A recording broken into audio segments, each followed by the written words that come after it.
there you have it. Absolute drubbing. 3-0 for Rangers against Red Star Belgrade in the round of 16 of the Europa League.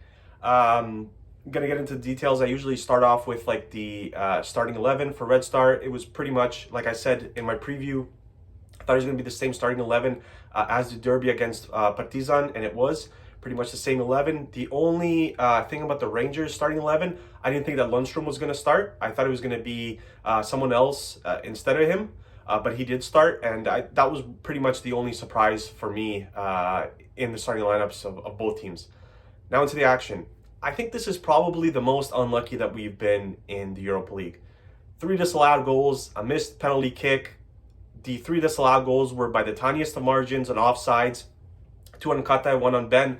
The Ben one, I only had one look at it. I'm not even sure that was offside, but I'll take the referee's word for it. It's just the tiniest of margins. Like the tiniest of margins. And in matches like this, where offsides can literally determine who goes through and penalties and things like that, you have to capitalize on your chances. And we just didn't do that. In this match. And I said in my preview, in the first 15 to 20 minutes you have to weather the storm. To be fair, the first 15-20 minutes there's maybe 10 or 11 minutes of action with the VAR replays and things like that, but you have to weather the storm in 15-20 minutes. You can't allow them to score goals. Instead, we turned around and we allowed Rangers to score 2 goals, 1 off a penalty kick and 1 off a corner kick. Now, the Kent penalty, when it comes to penalties, I'm always transparent. If it's a penalty, I'm going to say it's a penalty. I don't hide anything. Like, it's not brain surgery to me. I didn't think it was a penalty, the one on Kent. He's dribbling the ball hits his heel, and the ball goes backwards. He continues his run, and Cernic fouls him in the box. Okay, it's a sloppy play by Cernic, but the ball isn't in Kent's possession anymore. So I don't understand how it's really a foul. Tavernier, excellent penalty. 10 goalkeepers wouldn't have stopped that. Well placed, and he placed it exactly the same against Borussia Dortmund. And the funny thing about Kent is he just kept on doing the same stuff. Like, I felt like he spent more time on the pitch than on his feet in this match, because he saw that the play that worked and he got a PK out of it, and then he did it again and didn't get a PK out of it and threw on a little bit of a hissy fit, and he just kept on doing it. And I think he's a really good player, but you're good. You don't need to die. You don't need to resort to these things. The Red Star penalty, I've only seen it once, so I'm not 100% sure. There's a possibility that it wasn't a penalty either. I thought that the ball was given kind of in an open space where Ivanic wouldn't have got to it anyways. Now, that being said, Kata has to do a better job of scoring the penalty, or of taking the penalty. The question, like, was the goalkeeper's foot on the line? I really don't. That rule I really don't care about. You still have to do better. It almost felt like McGregor was shocked that the ball was, that hit his hand on the PK. And one thing I'll say is credit to McGregor. He made 3 or 4 really good stops that could have changed the match. And I had him as one of the weak links in the Rangers team in this fixture. And he did an excellent job, again, saving the penalty, and he had 2 or 3 really good stops in the second half. 2 goals off of corner kicks and 1 off a penalty kick. Like, what do you say? And you can argue that Rangers should have scored another 2 or 3 off of corner kicks and free kicks. It just, we can't defend in the box. The goal that Balogun scored was, he's marked by 3 guys and he gets to the ball. You simply can't have that happening. And there was another one, a corner kick, I think it was by Goldson, that was cleared off the line by Dragovic, I believe. It just felt like every time that Rangers got a set piece opportunity, they were going to make something out of it. And this is our Achilles heel, I guess, now. When you take a look at seasons past, it's been almost our secret weapon. We scored, I think, 32 goals last season off set pieces. I think that's excluding penalties. But we just couldn't defend. And I think the height of Rangers played a significant part in this match. I don't actually think that Rangers were that great in open play. I don't think that they created much. Like I said, a lot of the chances that I'm talking about here are from set pieces, are from corner kicks, are from free kicks, the goal from the penalty kick. So I don't think that they were that great in open play, but they're going to Belgrade with a 3-0 lead and pretty much solidified their way through to the quarterfinals. Our passing and our finishing in the final third was horrible. I think that Oki should have buried at least one of his chances. One of them I think he was offside for, but there was one that he should have buried. I think the passing again in the final third was really bad. There was that sequence in the 80th minute where guy squared a ball and, a player fans on it. Kata gets it to Ivanic, gets saved, comes to, can't remember who else it was, and, he fans on it as well. Ben had that one chance that was blocked by Lundstrom. Like, we had chances in this match. It just felt like we could have played until next week and we wouldn't have scored. It's just one of those matches, and they happen. Congo crossbar from like 30, 35 yards out. I mean, just very unlucky for us today. And if we got one goal, I would have felt a lot better about going back to Belgrade, because 3-1, listen, you still got to score 2 goals, but you'd rather be down by 2 than 3. Now it's almost mission impossible. Could we have possibly scored 2 goals and conceded none in Belgrade? Maybe, but I would have liked scoring at least one, because it would have made it at least a little bit easier heading back to Belgrade. The next thing I'll say is we didn't take advantage of the Rangers backline. I don't think that the Rangers backline is good at all.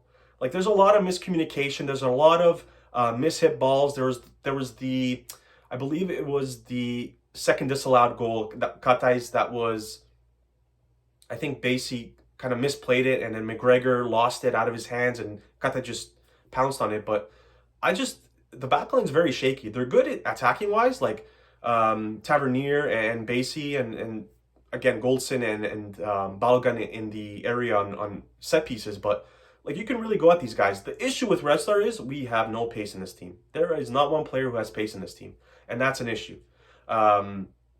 When we had Radonic a number of years back, we were able to attack teams and make them pay, whether off the counters, just off speed. But now we don't have that. We rely more on like technically sound players, some dribbling as well, and a lot of it's just shots from distance. And we just bank on our back line being able to kind of control the match and hold the opponent off the score sheet, and then we get a goal or here or there. Which is honestly what we did for much of the group stage. I think that we needed subs earlier on in the second half. I think either Cernic or Kanga could have gone off earlier. Oki had to do better with his chances. Like I said, there was the one that he should have buried. But a lot of this isn't his fault, because we just simply couldn't get the ball to him. I thought Kanga was really poor. There was, I think, 3 set pieces in the first half where the ball ended up like nowhere for goal kicks. And you can't have that happening. Again, in these matches, the smallest of details determine who goes through. Set pieces absolutely killed us again. 2 goals off of corner kicks, and it could have been, and it should have been, a lot more. I think if the Rangers players were a little bit more aware, that they could have scored another 2 or 3 easily, and it could have been 5 or 6. Tavernier was my man of the match. Not only the penalty goal, but also distribution, both long passes and off of the free kicks. I thought he was outstanding, and in that aspect, again, we just didn't test their back line, and that's something that we had to do in this match if we wanted to score a goal. Like, we saw that it was a weakness from minute 1, and we just never addressed it. Like, our first disallowed goal was 2 minutes in, and we should have just kept on attacking. And we might say, well, VAR took away some of that, doing the chippiness and have to check everything. Well, it played into both teams' hands. So it played for Rangers and it played for us. Again, I don't think Rangers were that great in open play. They just scored 3 goals off 3 chances, and that was that. One thing I'll mention, I don't know if it was on the feed, on everyone else's feed, but after the match, Giovanni Van Bronckhorst went to shake Dan Stankovic's hand, and he was nowhere to be seen. I don't like that. If you're going to be a good winner, you should be a good loser as well, because Stankovic always has something to say when he wins, but when he loses, he just picks up and leaves, and I don't like that. It's just those small things that kind of happen in football matches that get overlooked. I really don't like that stuff. If you're going to be a good guy when you win, you have to be a good guy when you lose. Tip your hat to them. They scored 3 goals. You scored none, and we had chances. You can argue that we had better chances in open play than Rangers did. It's just that they made them count on the set pieces, and they absolutely killed us. One other thing I like to mention, Irakovic, our center back, usually really good. I think his age really showed here. He's only 21. I think Morelos bodied him around and pushed him around a little bit, and that kind of kept him off his game. Usually really good, but I thought as the match went on, he got better. Piccini, I thought, was really good as well for Red Star until he went off and Gaich came on and he provided some things going forward. But the team as a whole, like, we just have to do a better job of taking our chances, and it's probably too little too late. But yeah, all the chances that we had, you have to score at least one and give yourself a puncher's chance when you get back to Belgrade to go on through to the next stage. And again, no away goals. 3 goals is still a lot to score. You pretty much have to score 4, I guess, if you want to advance, unless you want to win on penalties. And go to penalties, I don't think that's good for either of the two fan bases. Rocking atmosphere, I loved it. Haven't seen an atmosphere like this in Europe probably since Red Star's been in it, to tell you the truth. And we played some teams like Napoli, Bayern Munich, some really good teams, PSG, and atmospheres weren't like this. And these are the type of matches that you live and die for. Rocking atmosphere, it's going to be rocking in Belgrade in a week. And I'm looking forward to the second leg.